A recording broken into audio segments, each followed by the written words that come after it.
ស្ដីអ្នកគ្នាឥឡូវនេះកូនអ្នកជិមរៀបថ្ងៃនេះថ្ងៃសៅរ៍ថ្ងៃទី20បានមកដល់ប្រាសាទតាលេឡៃហើយនៅក្រុងអង្គរធំស្អាតដល់អ្នកគ្នាចាប់ផ្ដើមមានសម្រស់ចេញមកហើយ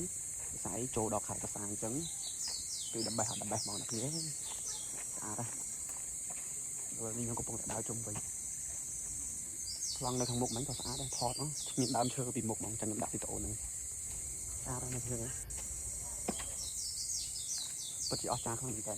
ដូនតាខ្មែរយើងដែលគាត់បានខំកសាងទុកឲ្យយើងដូចជាខ្ញុំអញ្ចឹងចំនួនក្រោយដែលបានឃើញប្រាសាទដ៏ស្អាតរូបចម្លាក់ដ៏ស្អាត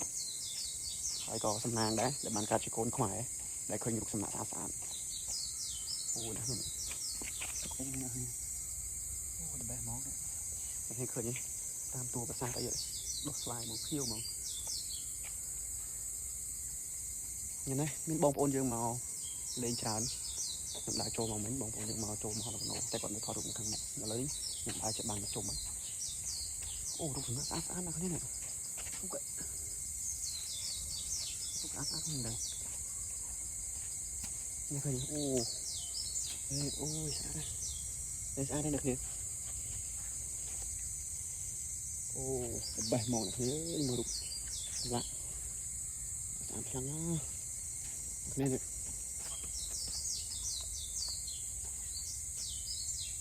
ខ្ញុំមកកាត់ទេវីដេអូហ្នឹងគឺខ្ញុំដាក់ full ហ្មងអ្នកគ្នាបើអ្នកគ្នាចូលចិត្តស្រឡាញ់វីដេអូខ្ញុំកុំភ្លេចជួយ share ផងអ្នកគ្នារូបអូអ្នកគ្នានេះដាច់មកខាងនេះស្អាតណាស់អ្នកគ្នាស្អាតខ្លាំងមែនតើសត្វខៀវហ្មងខៀវហ្មង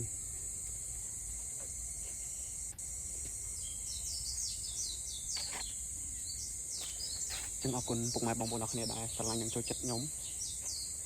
តាមរយៈការដើរប្រាសាទឬក៏ខ្ញុំថតជាមួយនឹងរូបចម្លាក់ខ្លីៗចែកជូនពុកម៉ែបងប្អូនបានទស្សនាអរគុណច្រើន